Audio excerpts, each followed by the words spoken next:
गोटे पटे 78तम स्वाधीनता दिवस पालन कर आज जो शोभा यात्रा बाहर तिरंगा यात्रा प्रत्येक धर्म निरपेक्ष समस्ते आज एकत्रित होती। जब देखिए बीजेपी दलर भी कर्मकर्ता मैंने आज एकत्रित होती समस्ते समर्थन दौरान गोटे बार्ता रोचे किभली भाव में भारत जो मैंने स्वाधीनता देती मन पकाइबा तथा निजर तिरंगा को सम्मान देवा। आसतु कथा आम सहित अच्छा कटक जिलार सभापति महोदय स्वागत। हाँ नमस्कार। कहे बर्तमान जो भाव में 78तम देखो देश में जातीयतावाद प्रचार समस्त भितर जातीयतावाद निर्माण हो देशात्म बोध भाव निर्माण हो से त्रिरंगा यात्रा आम युव बंधु मैंने कर आवश्यक कारण त्रिरंगार सम्मान भारत वर्षर सम्मान भारत माता की जय अर्थ भारत में रोकवा धनी निर्धनी अगणित लोक ब्राह्मण बाउरी समस्त जय त्रिरंगार अर्थ बंजर श्यामल क्षेत्र जय त्रिरंगार अर्थ नदी नल पहाड़ झरणा समस्त जय तेणु भारत माता की जय कहवा आ त्रिरंगा जय जयकार करवा आम समस्त एकात्म आम आज 78तम स्वाधीनता दिवस पालन करते कि अंपटे देखा जाए महापुरुषों मूर्ति गुड़िक अवहेलित पड़ रही केवल वर्ष दिने केवल स्वाधीनता दिवस या रिपब्लिक डे कौन दिन रोचे महापुरुष मान प्रति श्रद्धा मठ मंदिर प्रति श्रद्धा संस्कृति प्रति श्रद्धा ये श्रद्धार सम्मान त्रिरंगा यात्रा मुख्य उद्देश्य। युव बंधु मैंने 4 दिन 5 दिन धरी विभिन्न महापुरुषों पाखे सफासफी कर देखी बहुत कार्यक्रम आम बीजेपी तरफ सम्मान कर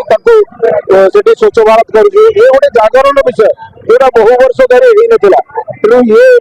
नरेंद्र मोदी आसला ओडिशा रे सरकार मोहन सरकार को तीव्रतर कर तिरंगा यात्रा को उत्साहित कर समस्त भर जातीयतावाद बोध निर्माण हो समस्ते आम एक बृहत भारतीयता निर्माण हो से तिरंगा यात्रा बहुत आवश्यक। विश्वजीत सूर्यवंशी कौन कहे आज आप 78तम स्वाधीनता दिवस पालन करपटे वर्ष सारा महापुरुषों प्रतिमूर्ति पड़ जाऊँगी निश्चित कथा एक्चुअली प्रकृत कथा कह गले आज आम जो 78तम स्वाधीनता दिवस पालन करुचु आमर मन भितर जो स्वाधीनता जो मैंने आनी से आम भूलीगलु मूल दुआ को आम भूलीगलु आम या एक उत्सव परिणत कलु भल कथा आमर स्वाधीनता आमर गर्व आमे भारतीय आमे गर्व करिया कथा आज एठू जो पताका रैली बाहर हिंदू सेना ऑर्गेनाइज करी यार 2टी लक्ष्य गोटे लक्ष्य हूँ समस्त कटकिया ओडिया को जोड़ा द्वितीयत हूँ जे गोटे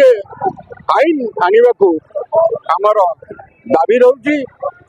सहित आमर जातीय पताका बा जो माने जातीय पुरुष से उचित सम्मान दबार दाबी रही। देवाशीष राउत हिंदू सेना राज्य सभापति कौन आज का कार्यक्रम रही आज 78तम स्वाधीनता दिवस उपलक्षे हिंदू सेना तरफ एक विशाल बाइक शोभा यात्रार आयोजन कर शोभा यात्रा आयोजन कर मुख्य उद्देश्य हूँ आमर हिंदू युवक मानक एकत्रित कर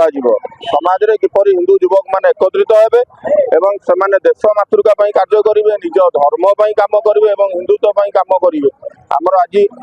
जो शोभा यात्रा तार मूल लक्ष्य हो शोभा यात्रा आज चंडी मंदिर माँ कटक चंडी मंदिर पाखु बाहरी कटक सहर परिक्रमा कर आमर कॉलेज छक स्थित सुभाष बोस प्रतिमूर्ति माल्यार्पण कर कार्यक्रम को शेष कर लक्ष्य रही केवल तिरंगा यात्रा आमर जो महापुरुष मान सम्मान निश्चिंत भाव तो महापुरुष मान आज दिन आज से महापुरुष मान आम स्वाधीन हो से महापुरुष मान मन पकाई आज तिरंगा यात्रा करा